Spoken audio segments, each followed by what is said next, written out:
মুহররম মাস। এই মাসের কিছু করণীয় আছে এবং আমাদের সমাজে কিছু কাজ করে যেগুলো বর্জনীয় আছে। যে এই মাসের কিছু আমল রয়েছে যে আল্লাহ রাব্বুল আলামিন বলছেন 12টা মাস দিয়েছি, 12টা মাসের মধ্যে আবার 4টা মাস শ্রেষ্ঠত্ব দান করেছে। সেই 4টা মাসের মধ্যে একটা মাসের নাম হলো মুহররম। এই মুহররমে কিছু আমল আছে, মন গড়া আমল করলে চলবে না, আমল হতে হবে আল্লাহ এবং আল্লাহ রসুলের হুকুম আর রসুলের আদর্শ মতো, তাহলেই সেটা হবে ইবাদত। এখন এই মুহররম আসলে আমরা দেখতে পাই বিভিন্ন জায়গায় হাই হুসাইন, হাই হুসাইন, ইয়া আলী, ইয়া আলী বলে চিৎকার করতে থাকে, মাতম করতে থাকে।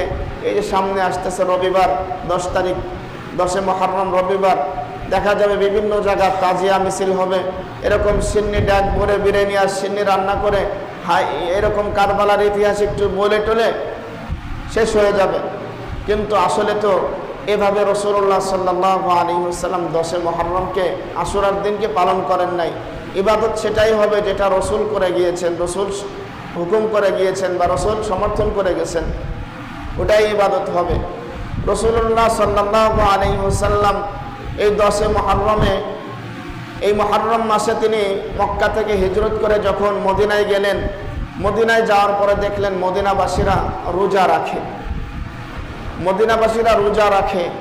তো রাসূলুল্লাহ সাল্লাল্লাহু আলাইহি ওয়াসাল্লামের আগে থেকেই, হযরত আদম আলাইহিস সালাতু ওয়াস সালাম থেকেই এই মুহররম মাসে রোজা রাখার একটা বিষয় ছিল, মুহররম মাসে ইবাদত করার একটা বিষয় ছিল। মুহররম মাসটাই ছিল এক সময় রোজার মাস। যে বলা হয়েছে হাদিস, যে হাদিস পড়েছে এই হাদিসের মধ্যে আল্লাহ রাসূল বলছেন আফজালুস সিয়ামি বা'দা রমাদানা শাহরুল্লাহিল মুহররম।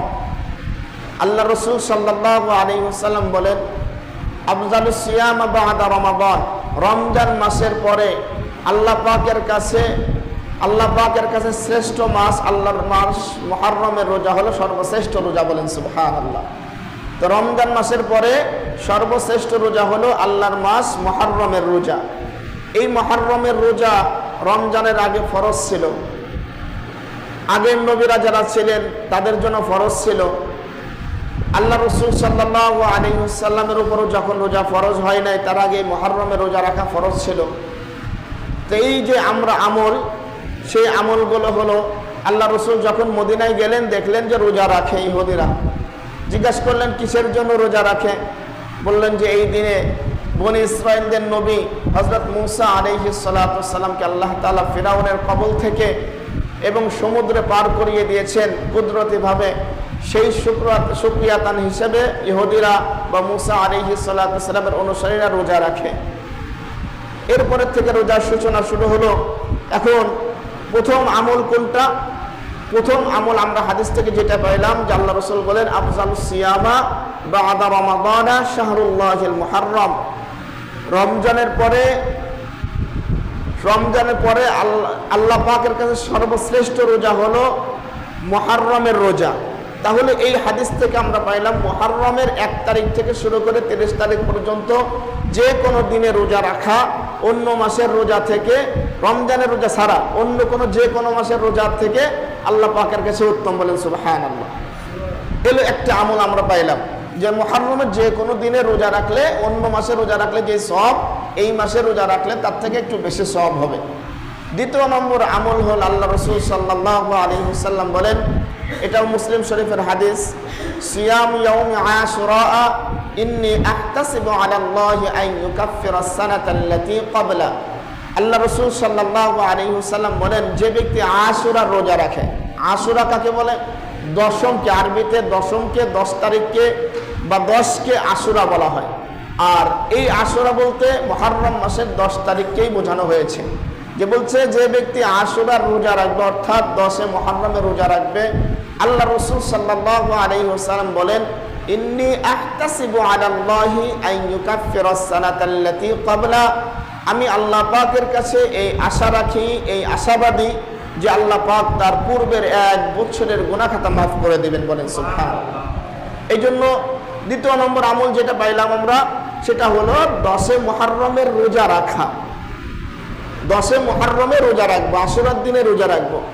এখন এই রোজা তো ইহুদিরাও রাখে, অথচ সমস্ত হাদিস এবং কোরআনের যে ভঙ্গি সেটাই হলো ইহুদিরা যেটা করে, ইহুদিরা যদি ডাইনে যায়, মুসলমান তুমি বামে যাও, মুসলমান তারা যদি বামে যায়, তোমরা মুসলমান ডানে যাও। মুসলমান ইহুদিরা যেই কাজ করবে সম্পূর্ণভাবে সেটা বিপরীত করা, বিরোধিতা করা, এটা হলো একটা মুসলমানদের জন্য একান্ত জরুরি এবং রাসূলুল্লাহ সাল্লাল্লাহু আলাইহি ওয়াসাল্লামের আদেশ। এই জন্য ইহুদিরা যেই পোশাক পরে আমাদের উচিত সেই পোশাক না পরা, ইহুদিরা যেটা পছন্দ করে আমাদের উচিত সেটা না পছন্দ করা। এটাই হলো কোরআন এবং হাদিসের ভাষ্য। তো এই জন্য রাসূলুল্লাহ সাল্লাল্লাহু আলাইহি ওয়াসাল্লাম যখন দেখলেন যে ইহুদিরা রোজা রাখে মুসা আলাইহিস সালাতু ওয়াসসালামের এই যে সমুদ্র পার হয়ে যাওয়ার শুকরাতান হিসেবে, তখন নবী মুহাম্মদ সাল্লাল্লাহু আলাইহি ওয়াসাল্লাম বললেন, নাহনু আহাক্কু বিমূসা মিনকুম ফাসামাহু ওয়া আমারা বিসিয়ামি। বললেন যে ইহুদিরা তো মুসা আলাইহিস সালাতু ওয়াসসালাম অনুসরণকে রোজা রাখে, তা আমরা মুসা আলাইহিস সালাতু ওয়াসসালামকে ইহুদিদের থেকেও বেশি ভালোবাসি। নাহনু আহাক্কু বিমূসা মিনকুম, আমরা তাকে ভালোবাসার জন্য অধিক উপযুক্ত। ফাসামাহু, সুতরাং রাসূলুল্লাহ সাল্লাল্লাহু আলাইহি ওয়াসাল্লাম রোজা রাখলেন, ওয়াসিয়ামা এবং ফাসামা ওয়াসিয়ামাহু, এবং সাহাবায়ে কিরামদেরকেও রোজা রাখার আদেশ করলেন। এইখান থেকে আমরা পাইলাম যে রোজা রাখতে হবে, আমরাও রোজা রাখবো। রাসূলুল্লাহ সাল্লাল্লাহু আলাইহি ওয়াসাল্লাম বলেন এই রোজা আমরা তাদের বিরোধিতা করে রাখবো এবং আমরা এই রোজা রাখার বেশি হকদার। এখন বিরোধিতা করবো, এটা কোন হাদিস থেকে?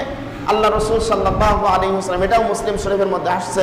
আল্লাহ রসুল সাল্লাল্লাহু আলাইহি ওয়াসাল্লাম বলেন, সুমু আশুরা ওয়া খালিফু ফীহিল ইয়াহুদা ওয়া সুমু ক্বাবলাহু ইয়াওমান ওয়া বা'দাহু ইয়াওমান। আল্লাহর হাবিব সাল্লাল্লাহু আলাইহি ওয়াসাল্লাম বলেন, হে আমার সাহাবায়ে কিরাম, হে আমার উম্মতেরা, তোমরা শুনে রাখো, সুমু আশুরা, তোমরা আশুরার রোজা রাখো, তোমরা আশুরার রোজা রাখো। আসুমু ক্বাবলাহু ইয়াওমান, তবে আশুরা রোজা রাখার ক্ষেত্রে 10 মুহররম তো রোজা রাখবে, তবে ইহুদিদের বিরোধিতা করে, খালিফু ফীহিল ইয়াহুদা, ইহুদিদের বিরোধিতা করবা রোজা রাখার ক্ষেত্রে, ইহুদিদের বিরোধিতা করবা। কেন? যে ইহুদিরা 10 মুহররমে রোজা রাখে, তোমরা কি করবা? আসুমু ক্বাবলাহু ইয়াওমান, এই মুহররম মাসের 10 তারিখের আগের একদিন রোজা রাখবা। আসুমু বা'দাহু, আর যদি আগে একদিন রোজা রাখতে না পারো তাহলে পরের একদিন রোজা রাখবা। অর্থাৎ তোমরা 10 মুহররম ঠিক রেখে অর্থাৎ 9 তারিখে রোজা রাখবা অথবা 10 তারিখে রোজা রাখবা, অর্থাৎ 2টা রোজা রাখবা। তাহলে ইহুদিদের বিরোধিতা হবে, কারণ ইহুদিরা একটা রোজা রাখে আর তোমরা 2টা রোজা রাখবা। এই হাদিসটাও মুসলিম শরীফের মধ্যে আসছে। আল্লাহ রসুল বলেন, তোমরা রোজা রাখো আশুরার রোজা এবং ইহুদিদের বিরোধিতা করো, এবং কি করো? তোমরা আগের একটা রোজা রাখো অথবা পরের একটা রোজা রাখো। যদি কেউ 9 তারিখের রোজা রাখে তাহলে সে 9 তারিখ 10 তারিখ রাখবে, যদি কেউ 9 তারিখে রোজা না রাখে তাহলে সে 10 তারিখ আর 11 তারিখে রোজা রাখবে। এটাই হলো রাসূলুল্লাহ সাল্লাল্লাহু আলাইহি ওয়াসাল্লামের সুন্নাত, রাসূলুল্লাহ সাল্লাল্লাহু আলাইহি ওয়াসাল্লামের আমল, সাহাবায়ে কিরামের আমল। এখন এই রোজা কোত্থেকে আসলো? আমরা কেন রোজা রাখবো? বা মুসলমানরা, সাহাবায়ে কিরাম বা আল্লাহ রসুল কেন রোজা রাখলেন? এটা হলো হযরত মূসা আলাইহিস সালাতু ওয়াসসালাম আল্লাহ পাকের একজন জবরদস্ত নবী ছিলেন। তিনি মিশরে অবস্থান করতেন, মিশরে বসবাস করতেন। তো মিশরে তিনি এক আল্লাহ পাকের ইবাদতের জন্য মানুষকে ডাকতেন, কিন্তু ওই মিশরে তৎকালীন একজন বাদশা ছিল, যার নাম ছিল ফিরাউন। এই ফিরাউন সে নিজেকে আল্লাহ বলে দাবি করত, সে নিজেকে খোদা বলে দাবি করত। সে বলতো যে তোমরা আমার ইবাদত করো, আমি আল্লাহ বলে, নাউজুবিল্লাহ। কিন্তু মূসা আলাইহিস সালাতু ওয়াসসালাম তাকে অনেক বুঝাইলেন, অনেক দাওয়াত দিলেন। পুরা কোরআন শরীফের মধ্যে মূসা আলাইহিস সালাম এই ইতিহাস অহরহ আছে। আল্লাহ রাব্বুল আলামিন বলতেছেন, মূসা আলাইহিস সালাতু ওয়াসসালাম মানুষকে, এই ফিরাউনকে অনেক দাওয়াত দিলেন, অনেক বুঝাইলেন, কিন্তু সে বুঝলো না। মূসা আলাইহিস সালাম তাকে বুঝাইলেন, আরে সৃষ্টি বস্তু কখনো স্রষ্টা হতে পারে না, সৃষ্টি তো তিনি, যিনি অনাদি অনন্ত কাল ধরে আছেন এবং থাকবেন, যিনি আসমান সৃষ্টি করেছেন, যিনি জমিন সৃষ্টি করেছেন, যিনি আসমান জমিনের মধ্যস্থিত যা কিছু আছে সব কিছু সৃষ্টি করেছেন, যিনি অসীম শক্তির অধিকারী, যিনি সমস্ত ক্ষমতার অধিকারী, মানুষ কখনো স্রষ্টা হতে পারে না। স্রষ্টা তো তিনি, যিনি আমাকে, আপনাকে, সকলকেই, সবকিছুকে সৃষ্টি করেছেন। ও ফিরাউন, তুমি তো কিছুই সৃষ্টি করো নাই, তুমি আল্লাহ হতে পারো না। এই দাওয়াত দিতেছিলেন, কিন্তু এই দাওয়াত দিতে দিতে মূসা আলাইহিস সালাতু ওয়াসসালামের বিরোধিতা করলো ফিরাউন। অনেক বড় বিরোধিতা, তাকে মারধর, তাকে দেশান্তরিত করেছিল ফিরাউন। এক পর্যায়ে মূসা আলাইহিস সালাতু ওয়াসসালাম যখন একেবারে টিকে থাকতে পারতেছে না, এবং তার অনুসারীর যারা বনী ইসরাঈলরা যারা ঈমান এনেছিল তারাও টিকে থাকতে পারতেছে না। ঠিক সেই মুহূর্তে আল্লাহ রাব্বুল আলামিন হযরতে মূসা আলাইহিস সালাতু ওয়াসসালামের কাছে ওহী প্রেরণ করলেন। আল্লাহ রাব্বুল আলামিন বলেন, ওয়া আওহাইনা ইলা মূসা ওয়া আখিহি আন তাবাওয়া লিকাওমিকুমা বিমিসরা বুয়ুতাও ওয়াজআলু বুয়ুতাকুম কিবলাতাও ওয়া আকিমুস সালাহ ওয়া বাশশিরিল মুমিনিন। আল্লাহ রাব্বুল আলামিন হযরত মূসা আলাইহিস সালাতু ওয়াসসালামকে এই মর্মে ওহী প্রেরণ করলেন, হে মূসা, আমি তোমাকে এবং তোমার ভাইকে এই মর্মে ওহী প্রেরণ করছি যে তুমি মিশরে একটা ঘর নির্মাণ করো, মিশরে একটা ঘর নির্মাণ করো, ওয়া আকিমুস সালাহ, এবং তোমরা ওই ঘরটা নির্মাণ করবা কিবলামুখী হয়ে, কিবলামুখী করে ঘরটা নির্মাণ করবা, ওয়া আকিমুস সালাহ, এবং নামাজ কায়েম করবা, ওয়া বাশশিরিল মুমিনিন। নবী মূসা এবং মুমিন যারা ঈমান এনেছে আপনার প্রতি বনী ইসরাঈলদের মধ্যে, আপনি তাদেরকে জান্নাতের সুসংবাদ দিয়ে দিন। বলেন সুবহানাল্লাহ। এখানে অনেক বিষয় রয়েছে, আসলে অনেক বিষয় বললে একটা বিষয় বললে গেলে সময় শেষ হয়ে যাবে। এখানে কয়েকটা বিষয় একটু টাচ দিয়ে যাচ্ছে, সেটা হলো আমরা উম্মতে মুহাম্মাদি আমাদের জন্য সারাটা দুনিয়া মসজিদ করে দিয়েছেন। বলেন সুবহানাল্লাহ। আমরা নদীতে থাকি, আমরা প্লেনে থাকি, আমরা গাড়িতে থাকি, আমরা বাজারে থাকি, ঘরে থাকি, আমাদের জন্য সারা দুনিয়া মসজিদ, আমাদের জন্য সারা দুনিয়ায় মসজিদ। যেখানে নামাজ পড়বো সেখানে আমাদের নামাজটা হয়ে যাচ্ছে। কিন্তু অন্য অন্য নবী যারা ছিলেন, বলেন মূসা বলেন, ঈসা বলেন, ইব্রাহিম বলেন, আর আদম আলাইহিস সালাতু ওয়াসসালাম থেকে যত নবীর কথাই বলেন না কেন, সমস্ত নবীদের জন্য নির্দিষ্ট জায়গা ছিল, যেই জায়গায় যে তাদের উপাসনা করতে হতো, যেই জায়গায় যে তাদের ইবাদত বন্দী করতে হতো। তো মূসা আলাইহিস সালাতু ওয়াসসালামের জন্য একটা এরকম বাধা নিষেধ ছিল যে তোমাকে ইবাদত করতে হলে তোমাকে গির্জায় যাইতে হবে, সেই উপাসনালয়ে যে তোমাকে ইবাদত করতে হবে। কিন্তু সমসাময়িক প্রয়োজনের ক্ষেত্রে আল্লাহ রাব্বুল আলামিন মূসা আলাইহিস সালাতু ওয়াসসালামকে বললেন, বিমিসরা বুয়ুতা ওয়াজআলু বুয়ুতাকুম কিবলা, ও মূসা তুমি একটা মিশরে একটা ঘর নির্মাণ করো, আর এই ঘরটা নির্মাণ করবা তুমি কিবলামুখী হয়ে, কারণ তোমার তো যেখানে সেখানে নামাজ পড়ার সুযোগ নেই, যেখানে সেখানে তোমার ইবাদত করার সুযোগ নেই। তবে সমসাময়িকের কারণে শুধুমাত্র প্রয়োজনের ক্ষেত্রে তোমাকে একটা ঘর নির্মাণ করার অনুমতি দিলাম, সেই ঘরে তুমি তোমার অনুসারে নামাজ পড়বে, আর যারা ইমানদার তাদেরকে বোঝাবা যে তোমাদের জন্য তোমরা ধৈর্য ধারণ করো, তোমাদের অচিরেই তোমাদের জন্য সুস্থ জান্নাতের ব্যবস্থা আছে। বলেন সুবহানাল্লাহ। এই আয়াত আল্লাহ রাব্বুল আলামিন মূসা আলাইহিস সালাতু ওয়াসসালামের কাছে নাযিল করলেন। এরপরে বললেন, এই ঘরটা যে নির্মাণ করবে, ঘরটা কোথায় নির্মাণ করবা? এই ঘরটা মিশরে ফিরাউনের যে বাড়ি, ফিরাউনের যে রাজপ্রাসাদ, এই রাজপ্রাসাদ থেকে একটু দূরে বাড়ি করবা, যাতে করে যখন আমি তোমাদেরকে আদেশ দেব যে মিশর থেকে তোমরা এরকম সিরিয়ার দিকে সফর করো, চলে যাও, যাতে করে ফিরাউন তোমাদেরকে নাগালের বাইরে থাকে, তোমাদের কাছে না আসতে পারে, তোমাদেরকে ধরতে না পারে। লম্বা ইতিহাস। হযরত মূসা আলাইহিস সালাতু ওয়াসসালাম এভাবে চলতে লাগলেন, ইবাদত বন্দেগী করতে লাগলেন ওই ঘরের মধ্যে। এক পর্যায়ে আল্লাহ রাব্বুল আলামিন এরকম হুকুম করলেন, ফাসরি বিইবাদি লাইলান ইন্নাকুম মুত্তাবাউন। ও মূসা, আমি আমার বান্দা, তুমি তোমার উম্মতদেরকে নিয়ে, আমার বান্দাদেরকে নিয়ে রাত্রের একটা অংশে তুমি এরকম মিশর থেকে এরকম সিরিয়ার দিকে সফর করো, ইন্নাকুম মুত্তাবাউন, এবং জেনে রেখো তোমার পশ্চাদাপন কিন্তু ফিরাউন এবং তার বাহিনী করবে, তোমার পিছনে লাগবে, তোমাকে হত্যা করার জন্য চেষ্টা করবে, কিন্তু তুমি রাত্রের একটা অংশে তুমি বাহির হয়ে যাও। হযরত মূসা আলাইহিস সালাতু ওয়াসসালাম আল্লাহ পাকের এই হুকুম পেয়ে রাত্রের একটা গভীর রাত্রে একটা অংশে তিনি কি করলেন, তার অনুসারী নিয়ে এরকম মিশর থেকে সিরিয়ার দিকে রওনা হলেন। ইতিমধ্যে ফিরাউন এবং কিভাবে যেন জেনে গেছে যে মূসা এবং বনী ইসরাঈলরা মিশর ত্যাগ করে সিরিয়ার দিকে চলে যাচ্ছে। এই সংবাদ পেয়ে মিশরে ফিরাউন এরকম ভাবে তেলে বেগুনে জ্বলে উঠলো যে তাকে হত্যা করতে হবে, তাকে বাঁচিয়ে রাখা যাবে না, সে আমাকে আল্লাহ মানে না, খুদা মানে না। যদি মূসা বেঁচে থাকে, তার অনুসারীরা বেঁচে থাকে, কখনো আমার আল্লাহ প্রতিষ্ঠিত আমি করতে পারবো না, অতএব তাকে হত্যা করতে হবে। এভাবে তারা কি করলো, বলতেছে কিতাবের মধ্যে আসছে 16 লক্ষ, কোথাও কোথাও আসতেছে 1,70,000 লক্ষ। তবে গ্রহণযোগ্য মত যেটা 16 লক্ষ বাহিনী নিয়ে এরকম ফিরাউন মূসা আলাইহিস সালাতু ওয়াসসালামকে ধাওয়া করলো, ধরতে গেল। মূসা আলাইহিস সালাতু ওয়াসসালামের সাথে ছিল 4 লক্ষ অনুসারী। এই 4 লক্ষ অনুসারী বনী ইসরাঈলকে নিয়ে মূসা আলাইহিস সালাতু ওয়াসসালাম চলতে লাগলেন। চলতে চলতে একটা সময় এরকম ফজর হয়ে গেল, সুবে সাদেক হলো, ফর্সা হলো। তখন এমন একটা পরিস্থিতি যে সামনে বিশাল সমুদ্র এবং পিছনে এরকম রক্ত পিপাসু ফিরাউনের বাহিনী, এবং ডানে বামে বিশাল পাহাড়, পলাবার কোনো জায়গা নাই। পালাবার কোনো জায়গা নাই। ঠিক সেই মুহূর্তে বনী ইসরায়েল একটু তেরা ছিল, একটু ঘাড় তাদের মোটা ছিল। তারা সবসময় বেশি প্রশ্ন করত। মুসা আলাইহিস সালাতু ওয়াস সালামকে বলতেছে, মুসা তোমার রব তো আমাদেরকে আর বাঁচাইতে পারলো না। বনী ইসরায়েল যারা ছিল, আমরা তো ধরা খেয়ে গেলাম, কারণ সামনে বিশাল সমুদ্র, পিছনে ফেরাউন, ডানে বামে বিশাল পাহাড়, এখন বাঁচার আর কোনো জায়গা নাই, পালাবার আর কোনো জায়গা নাই, এবার গেছি। কিন্তু মুসা আলাইহিস সালাতু ওয়াস সালাম ওইখান থেকে বলতেছে, ক্বালা কাল্লা ইন্না মাইয়া রাব্বি সায়াহদিন, কখনো না, এটা হবারই নয়, এটা হতেই পারে না। ইন্না মাইয়া রাব্বি, আমার সাথে তো আমার রব আছে, বলেন সুবহানাল্লাহ, আমার সাথে তো আমার রব আছে। ইন্না রাব্বি সায়াহদিন, অচিরেই তিনি আমাকে একটা সুপথ দেখাবেন, অচিরেই তিনি আমাকে এখান থেকে মুক্তি দিবেন, বাঁচিয়ে দিবেন।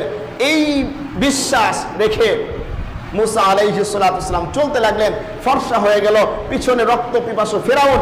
এরপরে যখন সমুদ্র চলে আসলো, মুসা আলাইহিস সালাতু ওয়াস সালামের কাছে আবার ওহী আসলো। আল্লাহ রাব্বুল আলামিন বলেন, ফাআউহাইনা ইলা মুসা আন ইদরিব বিআসাকাল বাহর ফানফালাকা ফাকানা কুল্লু ফিরকিন কাত্তাউদিল আযীম ওয়াজলাফনা থাম্মাল আখিরিন। আল্লাহ রাব্বুল আলামিন হযরত মুসা কালিমুল্লাহর কাছে এই মর্মে ওহী প্রেরণ করলেন, হে মুসা, তোমার কাছে যে কুদরতি লাঠি আমার পক্ষ থেকে আছে, ওই লাঠি দিয়ে ফাদরিব বিআসাকাল বাহর, সমুদ্রের মধ্যে, বাহারের উপরে, সমুদ্রের উপরে তুমি আঘাত করো, তুমি আঘাত করো। যখনই হযরত মুসা আলাইহিস সালাতু ওয়াস সালাম সমুদ্রের মধ্যে আঘাত করলেন, ফানফালাকা, বলতেছে পানি ফেটে গেল, পানি পৃথক হয়ে গেল। কুল্লু ফিরকিন কাত্তাউদিল আযীম, কেমন যেন দুই দিকে বিশাল পাহাড়ের মতো সাদৃশ্য হয়ে পানিগুলো দাঁড়িয়ে গেল। সামনে দিয়ে এরকম শুকনা 12টা রাস্তা বাহির হয়ে গেল, বলেন সুবহানাল্লাহ। 12টা রাস্তা বাহির হয়ে গেল। 12টা রাস্তা কেন বাহির হলো? বনী ইসরায়েলরা ছিল একটু তেরা টাইপ, আগেই বলেছি। এই বনী ইসরায়েলরা ছিল 12 সম্প্রদায়ের লোক, একজনের সাথে আরেকজনের বনতো না, একজনের সাথে আরেকজনের মিল ছিল না। এই জন্য প্রত্যেক সম্প্রদায়ের জন্য, প্রত্যেক বংশের জন্য আল্লাহ রাব্বুল আলামিন 12টা রাস্তার ব্যবস্থা করে দিয়েছিলেন, বলেন সুবহানাল্লাহ। এই 12টা রাস্তা দিয়ে মুসা আলাইহিস সালাতু ওয়াস সালাম এবং বনী ইসরায়েলরা চলতে লাগলো। এদিকে রাহাবার ছিল হযরত হারুন আলাইহিস সালাতু ওয়াস সালাম, আর পিছনে ছিল হযরত মুসা আলাইহিস সালাতু ওয়াস সালাম।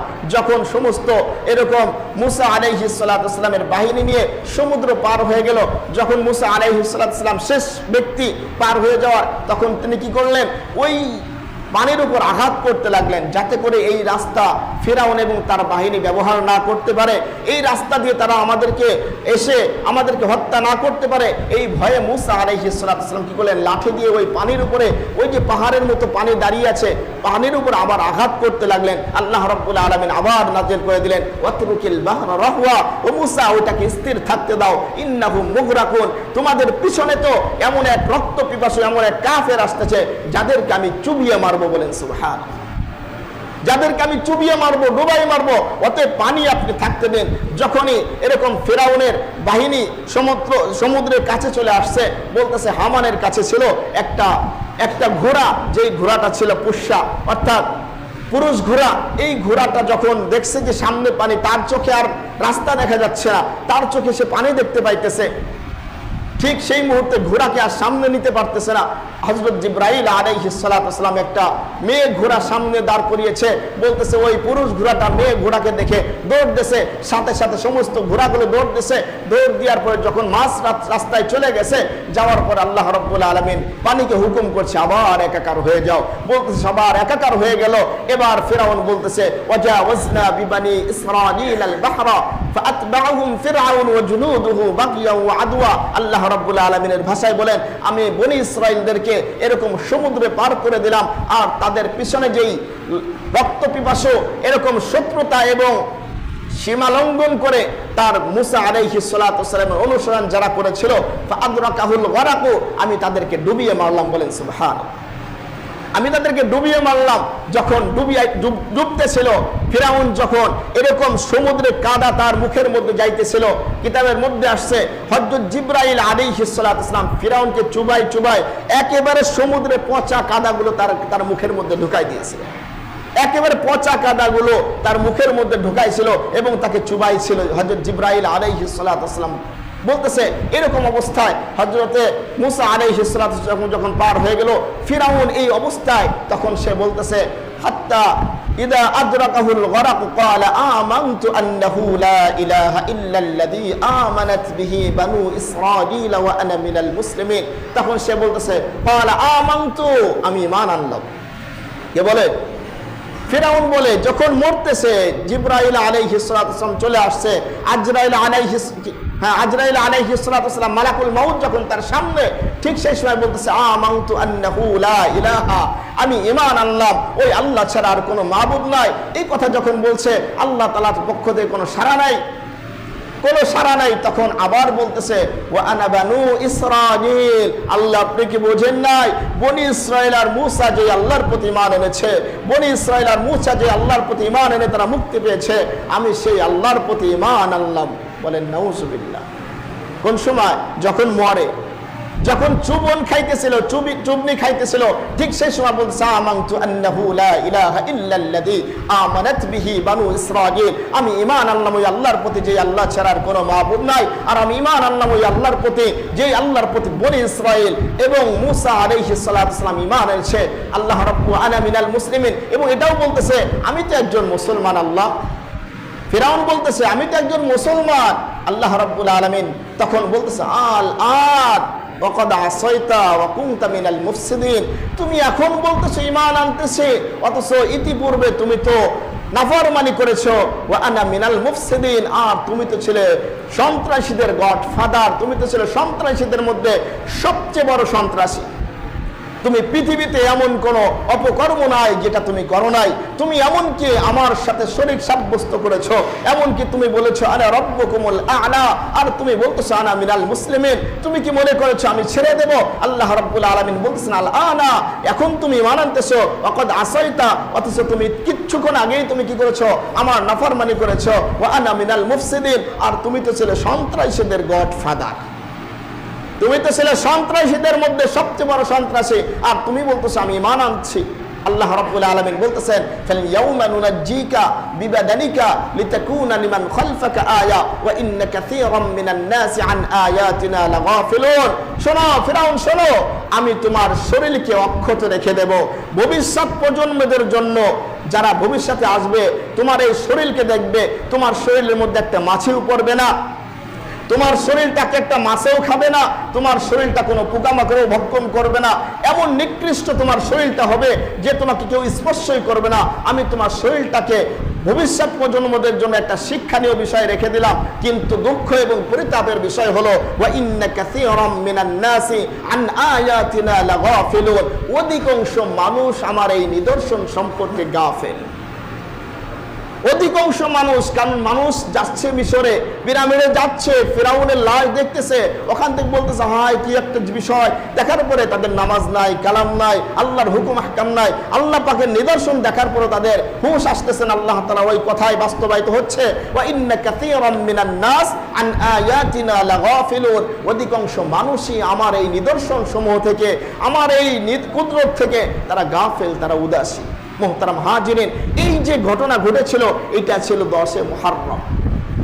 এই ঘটনাটা আল্লাহ রাব্বুল আলামিন 10 মুহররমে ঈমানদারদেরকে মুক্তি দিয়েছিলেন, ঈমানের কালিমাকে বুলন্দ করেছিলেন, আর কাফের চিরস্থায়ী কাফেরকে চিরস্থায়ী জাহান্নামে আল্লাহ রাব্বুল আলামিন পাঠিয়ে দিলেন। আল্লাহ রাব্বুল আলামিন এই কাজটা সাধিত করেছিলেন, এই কাজটা করেছিলেন 10 মুহররম। আল্লাহ রাব্বুল আলামিনের নবী মূসা আলাইহিস সালাতু ওয়াসসালাম যখন এই সমুদ্র পার হয়ে গেল, এই রোজা রাখতে শুরু করলো, তার অনুসারে রোজা রাখলো। আল্লাহ রাব্বুল আলামিনের নবী মুহাম্মদ সাল্লাল্লাহু আলাইহি ওয়াসাল্লাম বললেন নাহনু আহাক্কু বিমূসা মিনকুম ওয়া আমারা বিসিয়ামি, বলতেছে আমরা তোমাদের থেকে, ইহুদিরা শুনো, তোমাদের থেকে আমরা মূসা আলাইহিস সালাতু ওয়াসসালামকে বেশি ভালোবাসি, বেশি মহব্বত করি, অতএব তোমরা রোজা রাখো, আমরাও রোজা রাখবো। এই জন্য আমরাও রোজা রাখবো, তবে তোমাদের মতো রোজা রাখবো না। সুমু আশুরা, আমরা রোজা রাখবো আশুরার দিন। আসুমু ক্বাবলাহু ইয়াওমান ওয়াখালিফু ফীহি ইয়াহুদা, আর ইহুদিদের বিরোধিতা করব। আসুমু ক্বাবলাহু ইয়াওমান, তোমাদের আগে পরে একটা করে বেশি করে রোজা রাখবো যাতে করে তোমাদের বিরোধিতা হয়। এই জন্য ভাই, এই যে আশুরার রোজা আসতেছে, আল্লাহ রাসূল বলেন যে ব্যক্তি আশুরার রোজা রাখবে আল্লাহ রাব্বুল আলামিন তার 1 বছরের গুনাহ খাতা মাফ করে দিবেন। এখন কবে রাখবো আমরা রোজা? আগামীকাল, আগামীকালকে 9 তারিখ। যারা আজকে রাত্রে খেয়ে আগামীকাল 9 তারিখে রাখবেন, আগামীকাল 9 তারিখ আর 10 তারিখে রাখবেন, অর্থাৎ শনিবার আর রবিবার রোজা রাখবেন। আর যারা শনিবারে পারবেন না তারা রবিবার আর সোমবার রোজা রাখবেন। তবে রবিবারটা আসল, রবিবারটা মাঝখানে রেখে আগে পরে একদিন রাখবেন। আল্লাহ রাব্বুল আলামিন আমাদের সকলকেই আমল করার তৌফিক দান করুন। আর একটা ছোট্ট আমল আছে বলে দেই, সেটা হলো আল্লাহ রাসূল বলেন, মান ওয়াসা আলা আয়ালিহি ফি নাফকাতিহি ওয়াসা আল্লাহু আলাইহি ফি সাইরা আমালি। আল্লাহ রাসূল বলেন, যে ব্যক্তি আশুরার দিনে তৃতীয় নম্বর আমল হলো, যে ব্যক্তি এই দিনে একটু সংসারের জন্য, তার পরিবারের জন্য একটু খরচের হাত প্রশস্ত করবে, আল্লাহ রাব্বুল আলামিন সারা বছর তার রিজিকের মধ্যে প্রশস্ততা দান করবে। এই জন্য আমরা চেষ্টা করব অন্যদিন যা খাই, অন্যদিন যা পড়ি, মুহররমের 10 তারিখে আমরা একটু ভালো খাওয়ার চেষ্টা করব, একটু ভালো পড়ার চেষ্টা করব। তাহলে আল্লাহ রসুলের হাদিস অনুযায়ী আমাদেরকে আল্লাহ তাআলা সারা বছরের রিজিকের মধ্যে প্রশস্ত দান করবেন। আল্লাহ তাআলা আমাদের সকলকে আমল করার তৌফিক দান করুন, আমিন।